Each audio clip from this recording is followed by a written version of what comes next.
So yun na nga guys, katapos ko lang din maglaba, katapos ko lang din maligo, no? So ayun, may iwan kasi si Dadang 100 dito, so bibili natin ng ulam. So let's go! So yun na nga mga kabutas, no? Susutin ko muna yung salamin at malabo na talaga naman ako. Then nagdamit na rin ako dyan. Let's go!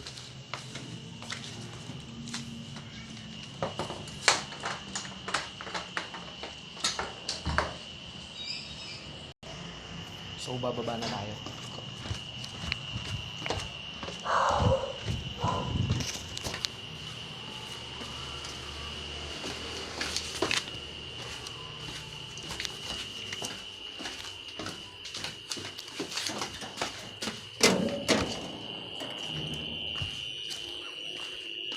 Dilim.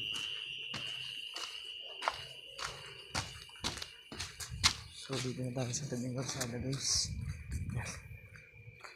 Kasama tayo, hindi na ulang. Nay, pabila akong meatloaf.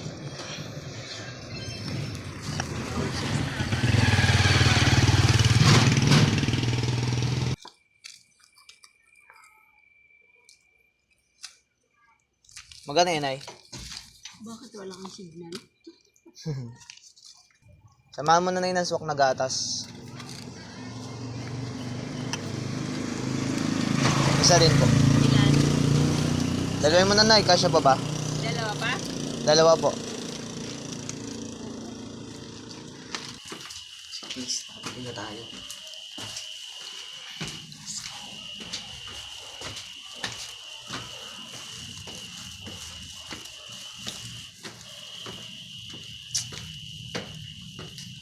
Welcome to my home.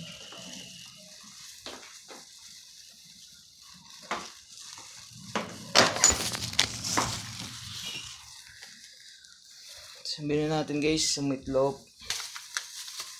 Sa dalawang gatas para mamaya kay Dada. Natira pa tayong 22. Tara, lutuin na natin.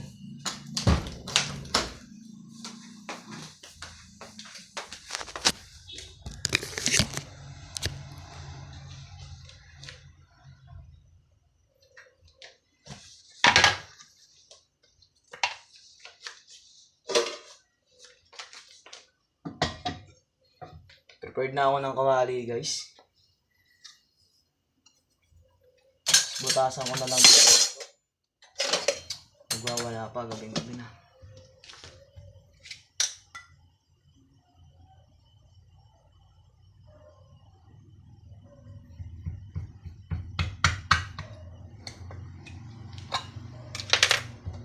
Tapos gagamitan natin ito dahil medyo nakakaluwag-luwag kami, meron kami na ito.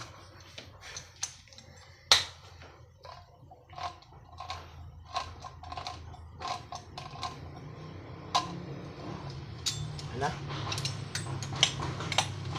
Buksan na lang natin guys. Ayun. So ginagawa ko dito guys, ipan natin to. Isang teknik. Ayaw. Ayaw mo ha. Gamitan natin ito ng utak guys. Dahil ayaw niya. Try nga natin dito painitan.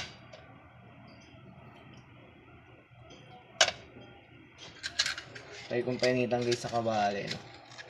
So lagay ko muna guys dito yung ano. Tingnan natin.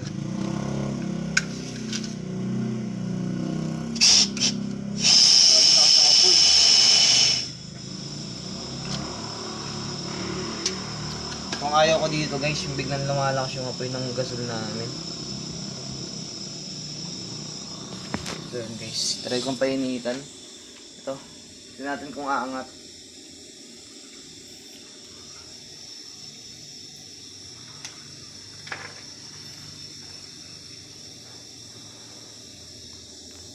Guys, yan.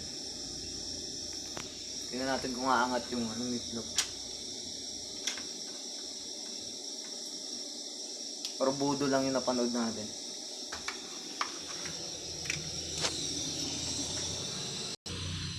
So yan guys, di ko na nabidyohan. Naalis na yung ano natin, binatasan lang natin siya dito. Kasi yung ginawa natin kanina, naghintay ako ni siya nag-open. So ibig sabihin mali na panood natin. So binutasan ko siya dito, tapos hinipan ko na lang siya. So ngayon, hiwain ko na lang ito guys. Para makakain na tayo.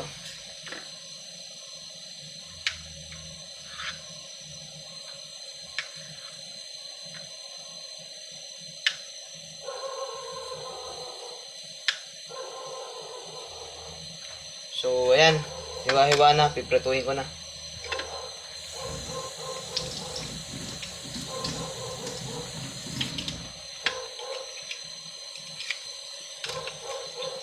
Let's go.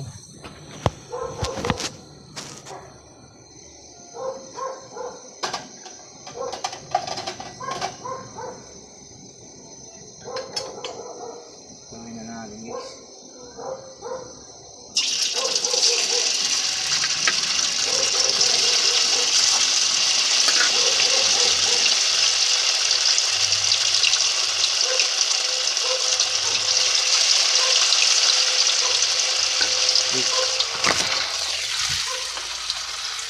Yan, lagay ko na siya.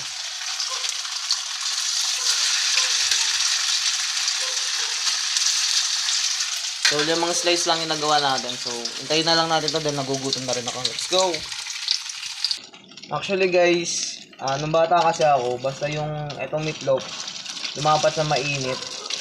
Yun, depende kasi yun kung gusto niyo yung medyo yung toasted yung bandang gilid. Pero ako kasi sa akin guys, basta may lagay na sa mainit, tapos medyo nag-brownish na yung kulay, nag-iba-iba na. Pwede na yun. Tulad na ito guys, tulad na ito. Tulad nitong ganitong kulay. So, pag mga ganyan guys, gagawin ko, patayin ko na tong apoy. So, wait ko na lang ilang minuto, tapos para magparehas na yung ano. Then, nagsandok na rin akong kanin. Then, syempre, kukunin ko na rin tong Mang Tomas. So, ready na natin dun. Para mamaya, lalamon na lang tayo. Ba? Gusto mo na, anong oras na? Yun yung bagal, guys. 12:35 na ng madaling araw. So, ayan. Pwede na yan. Kunin ko na to. And syempre guys, dito sa Manila kasi binibili lahat. So, hindi ko muna itatapon yung pinagamitang mantika. Bukas magsangag tayo ng kanin. Mag-fried rice tayo. So, kaya bili tayong itlog. Ay, bukas mamaya pala. Pasok ko kasi guys, 12. So, ayan. Takpan ko na lang muna. Para hindi siya madumihan. So, ayan. Tara na, lumamon. Tama na tayo guys. Ayan. Uy, tutumba pa yung cellphone. Hirap maging cameraman. Hirap maging content creator. So, dyan guys, lalagay ko na dyan yung Mang Tomas.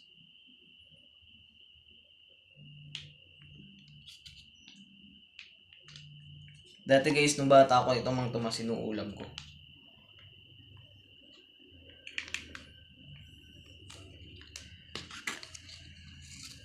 So, lalaman na tayo.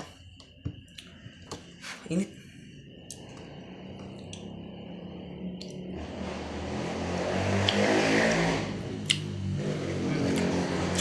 Sarap.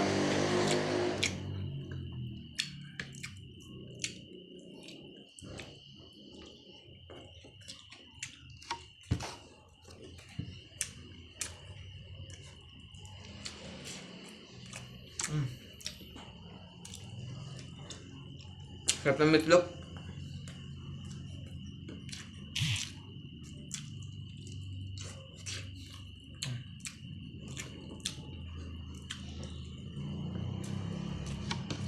Sarap guys. Para mas bagay itong Mang Tomas guys kaysa sa sa ketchup.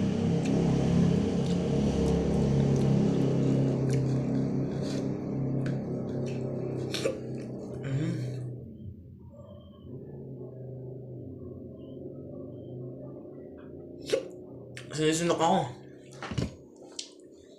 Lang. So yun guys, kumuha muna ako ng tubig. Kasi, alam niyo yung kapag gumaganon, parang didigay. Sinok din ba tawag sa inyo? Basta. Sarap. So, hanggang dito na lang. Papakabusog na ka.